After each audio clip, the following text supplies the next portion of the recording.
নমস্কার, চ্যানেল রূপম মুখার্জিতে আপনাদের সকলকে স্বাগত জানাই। আজকের ভিডিওতে আমরা আলোচনা করব ইউজিসি নেট জুন 2026 অ্যান্সার কি সংক্রান্ত কথা ও দিল্লি হাইকোর্টে 6 আগস্ট হওয়া শুনানির আপডেট নিয়ে। সোশিওলজি বিষয়ের একটি পিটিশন নিয়ে যে শুনানির কথা ছিল সেই শুনানিতে কি ঘটেছে, পরবর্তী তারিখ কি হয়েছে এবং পরীক্ষার্থীদের জন্য এর অর্থ ঠিক কি হতে পারে, সবই সহজ ভাষায় জানবো। একটি বিষয় শুরুতেই পরিষ্কার করে দিই যে এই ভিডিওতে শুধুমাত্র আদালতের কার্যক্রম ও বিভিন্ন সূত্রে প্রকাশিত তথ্যের সারাংশ তুলে ধরা হচ্ছে। আদালতের চূড়ান্ত রায় বা ইউজিসির আনুষ্ঠানিক বিজ্ঞপ্তি কিন্তু মনে রাখবেন হবে শেষ কথা। 6ই আগস্টের শুনানিতে কি ঘটলো?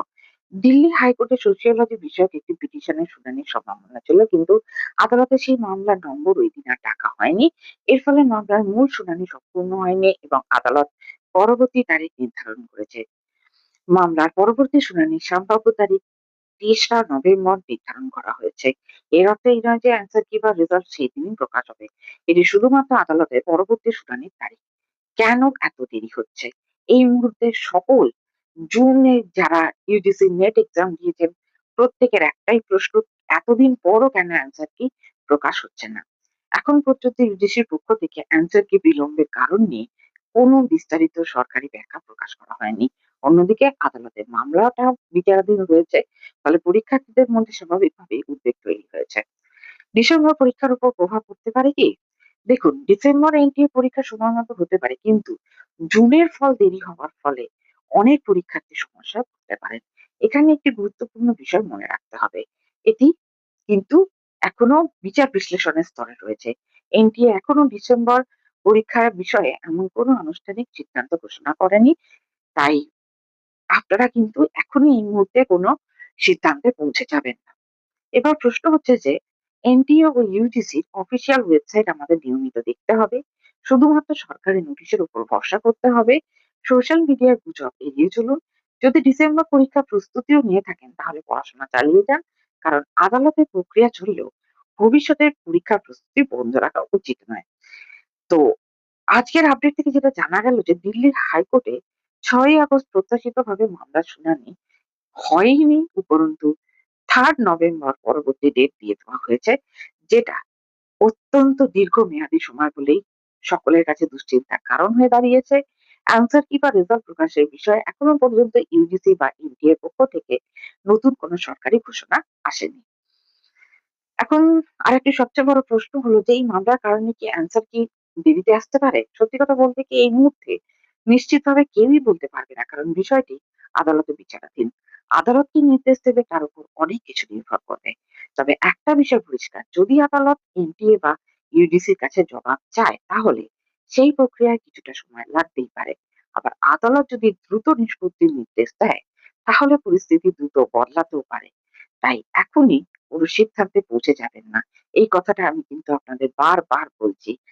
সোশ্যাল মিডিয়া, ইউটিউব বা যে প্ল্যাটফর্মের সাথেই আপনি যুক্ত থাকুন না কেন, কেউই কিন্তু লাস্ট ডিসিশন এই কথাটা বলতে পারেন না। যদি কেউ বলেও থাকেন তাহলে সেটা ভুল।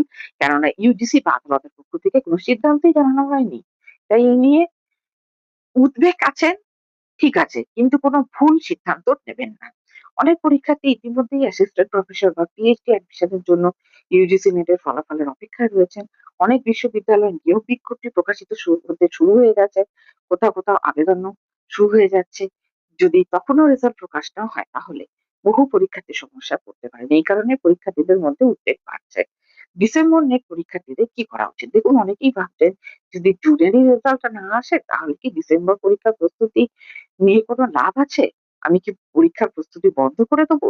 আমার উত্তর হবে একেবারেই না। কারণ রেজাল্ট আপনার হাতে নেই। কিন্তু প্রস্তুতি সম্পূর্ণ আপনার হাতে। আজ পড়াশোনা বন্ধ করলে ভবিষ্যতে তার ক্ষতি আপনাকেই বহন করতে হবে।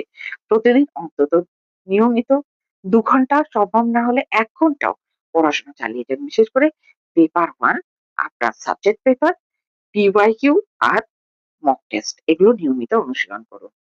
এখন কি, কি বিষয়ে নজর রাখবেন? দেখুন, আগামী কয়েকদিন সবচেয়ে বেশি নজর রাখুন এনটিএর অফিসিয়াল ওয়েবসাইট, ইউজিসির অফিসিয়াল ওয়েবসাইট মানে বিজ্ঞপ্তি, দিল্লি হাইকোর্টের মামলার পরবর্তী আপডেট এবং নতুন কোনো অফিসিয়াল প্রেস রিলিজ। এই ৪ টি বিষয়ের বাইরে যদি কোনো খবর আসে সেটি যাচাই না করে কিন্তু দয়া করে কেউ বিশ্বাস করবেন না। এবার একটা গুরুত্বপূর্ণ বিষয় বলি। এখনো পর্যন্ত এনটিএ অ্যান্সার কি রিলিজের কোনো নির্দিষ্ট তারিখ ঘোষণা করেনি। তাই বর্তমান পরিস্থিতি অবশ্যই হতাশাজনক, কিন্তু ধৈর্য হারাবেন না। আদালতের কার্যক্রম চলবে তার নিজস্ব গতিতে, অন্যদিকে আপনার প্রস্তুতিও চলতে হবে নিজের গতিতে। যেদিন অফিসিয়াল অ্যান্সার কি বা রেজাল্ট প্রকাশ হবে, সেই দিনই সমস্ত বিভ্রান্তির অবসান হবে। ততদিন পর্যন্ত গুজব নয়, শুধুমাত্র সরকারি তথ্যের উপর ভরসা করুন। আমি প্রতিটি অফিসিয়াল আপডেট দ্রুত এবং নির্ভুলভাবে আপনাদের কাছে পৌঁছে দেওয়ার চেষ্টা করব। ভিডিওটি ভালো লাগলে লাইক করুন, শেয়ার করুন এবং চ্যানেল সাবস্ক্রাইব করে আমাদের সাথে সংযুক্ত থাকুন। ভালো থাকবেন। ধন্যবাদ। নমস্কার।